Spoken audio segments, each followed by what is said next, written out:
The doorbell rang at 2:47 a.m. on Halloween night. I know because I checked my phone, thinking it was some drunk idiots pulling pranks. I swear I was ready to report them this time, but when I looked through the peephole, my heart nearly stopped. He was standing on my porch, smiling that warm smile I hadn't seen in over a month. I yanked the door open and threw my arms around him. Dad! What are you doing here? Why didn't you call?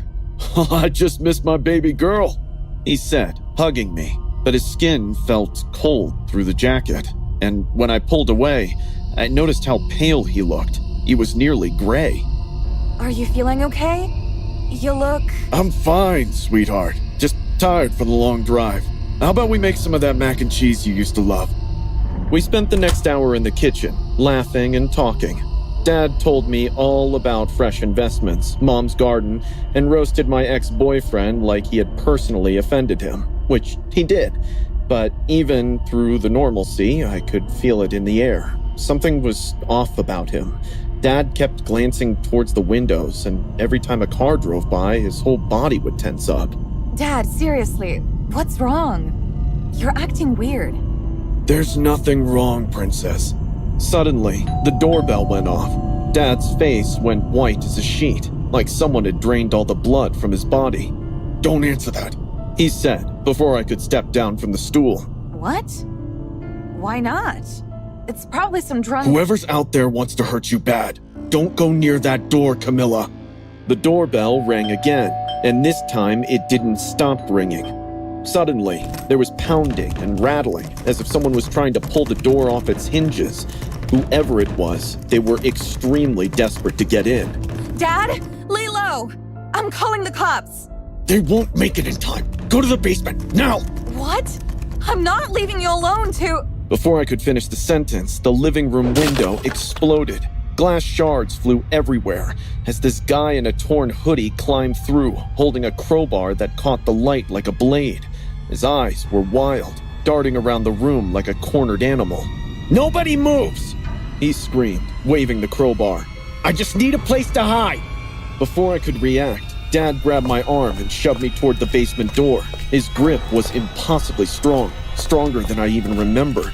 Go hide! He pushed me so hard I stumbled down the first few steps.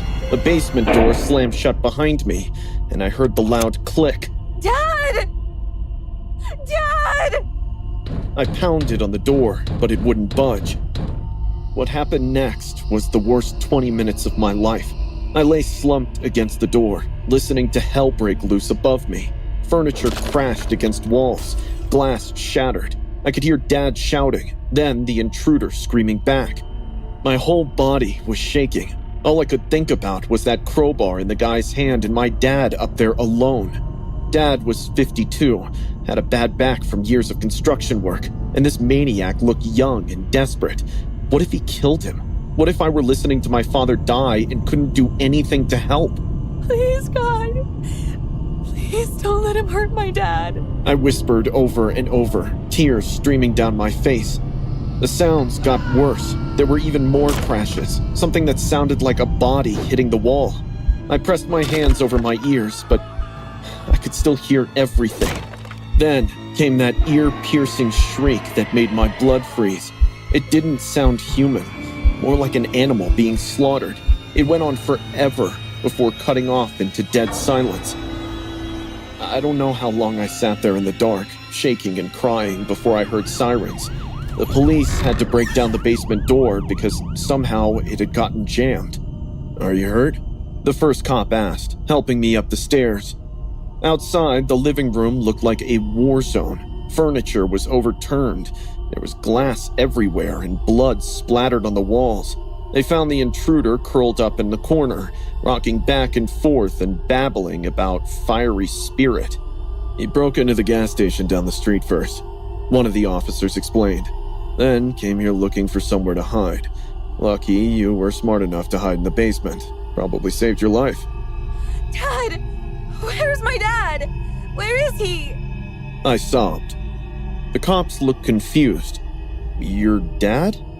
Ma'am, there's no one else here. But he was here. We were talking in the kitchen, and when that guy broke in... Ma'am, we've searched the whole house. You're the only one here. That's when my phone rang.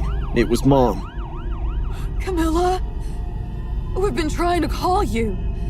Your father. He had a heart attack at work tonight. He's gone, baby. He died at 1:30. The phone slipped from my hands, clattering on the floor. 1:30 a.m., an hour and 17 minutes before he'd shown up at my door. The cops were staring at me now, probably thinking I was in shock. One of them picked up my phone and handed it back to me. "Your mother wants to talk to you," he said gently. I looked around the destroyed living room, at the blood on the walls, at the intruder still muttering about seeing a dead man. He came to protect me. I gulped. Even in death, Dad had kept his promise to always be there when I needed him. The intruder was still raving about the ghost he'd seen, about how the old man had appeared out of nowhere with eyes that looked right through him. The cops thought he was having a psychotic break, but I knew better. Dad had come home one last time to save me.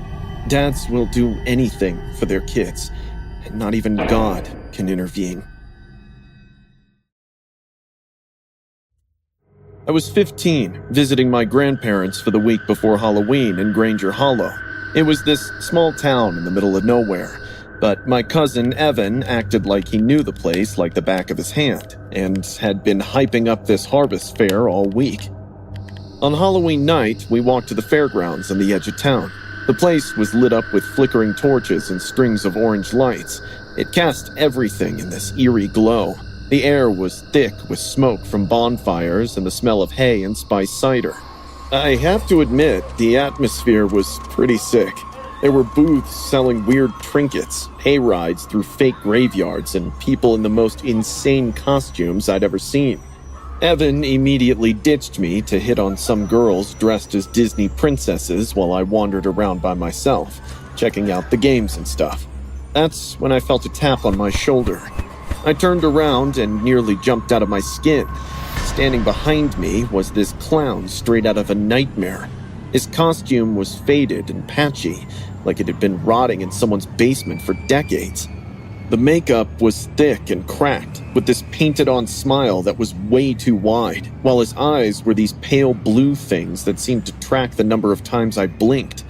He was holding out a piece of candy, some kind of corn syrup thing wrapped in clear plastic, but the wrapper was covered in cat hair and dust, like he'd pulled it out of a garbage can. "Want some candy, kiddo?" he offered, grinning. I looked at the nasty candy and then back at his face. The vibe around him made my skin crawl. "No thanks," I said, backing away. He didn't say anything else, just stood there holding out that gross candy as I turned and walked away as fast as I could. I found Evan by the haunted house. He was still trying to impress those princess girls. "Dude, there's this really creepy clown over by the games. Like, seriously messed up." A clown? That's probably just Friendo. One of the girls giggled. He's like the town legend or whatever. Used to be the mascot of this syrup factory that closed down years ago. "He's harmless, bro," Evan said, not even looking at me. "Just some old weirdo in a costume." But as we moved through the fair, I kept seeing him in my peripheral vision. He was behind the apple bobbing booth one second, and next, I spotted him standing next to the hayride or lurking by the bonfire. Every time I looked directly at him, he'd vanish. But each time I tell Evan, he'd just laugh and shrug. "There!" I grabbed Evan's arm and pointed. "See? By the corn maze entrance. He's giving me the creeps, Evan." Evan followed my finger and saw Friendo standing there, still as a statue, staring right at us. "All right, guess you're my cousin," Evan scoffed as he picked up a rock from the ground. "Hey, Friendo! Catch!" He hurled it at the clown. I watched it smack right into his forehead. Blood immediately started running down his face, mixing with the white makeup. Friendo didn't scream or wince. He didn't even touch the wound.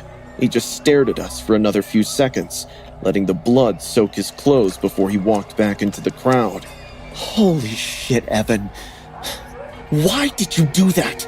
"Relax, he'll be fine." but I couldn't shake the feeling that we'd just made a huge mistake. By midnight, the fair was winding down. Most of the families had gone home, leaving just teenagers and drunk adults stumbling around. Evan finally got bored trying to impress girls, and we decided to head back to my grandma's house.